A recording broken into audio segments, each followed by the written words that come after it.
deuxième clé, la responsabilité. La responsabilité est souvent perçue comme une charge ou une obligation. Mais dans ce contexte, elle devient un pouvoir personnel qui nous connecte à notre dimension la plus profonde et spirituelle. La responsabilité, ici, va bien au-delà des actions visibles et des obligations de la vie quotidienne. Elle est la conscience de notre double nature.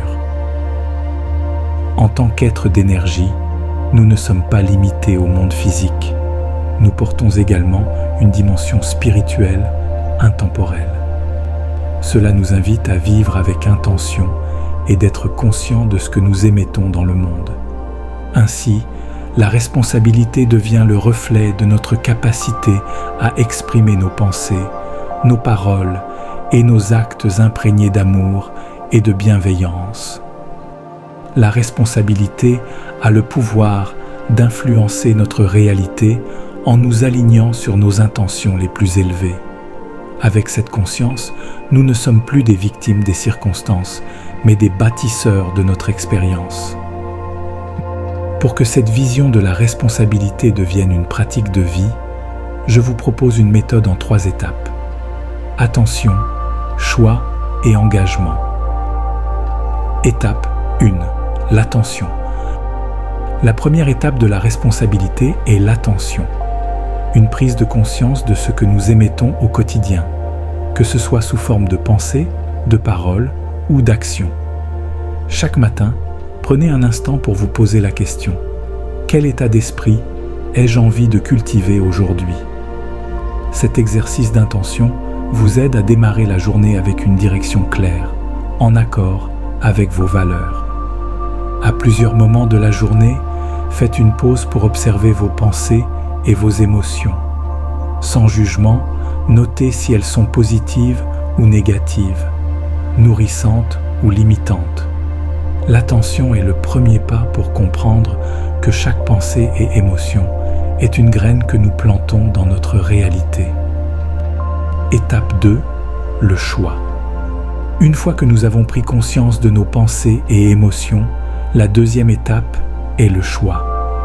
La responsabilité consiste à reconnaître que nous avons toujours le pouvoir de choisir la qualité de ce que nous émettons.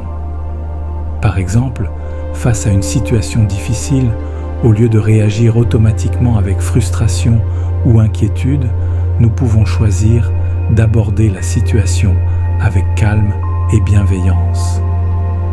À chaque fois que vous ressentez de l'irritation, du stress ou de la déception, prenez un instant pour respirer profondément et posez-vous la question suivante.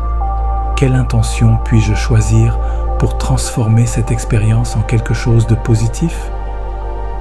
Parfois, il s'agit simplement de répondre avec gentillesse, de cultiver la patience ou de se rappeler que l'amour est un choix, même dans les moments difficiles.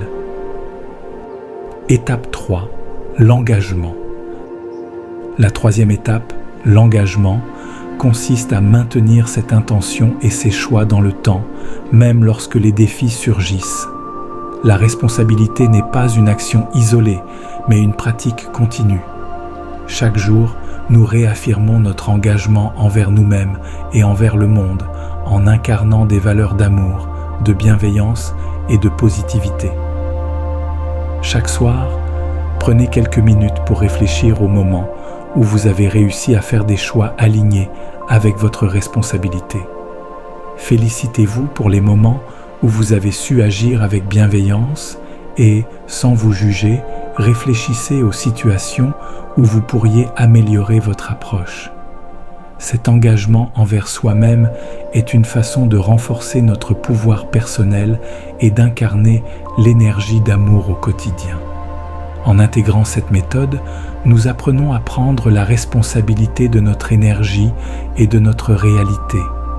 Nous cultivons un état d'être où nous nous sentons maîtres de notre expérience. Nous sommes connectés à notre dimension spirituelle et capables de choisir l'amour et la paix, peu importe les circonstances. Ce chemin de responsabilité est un pilier pour manifester l'énergie d'amour dans notre vie.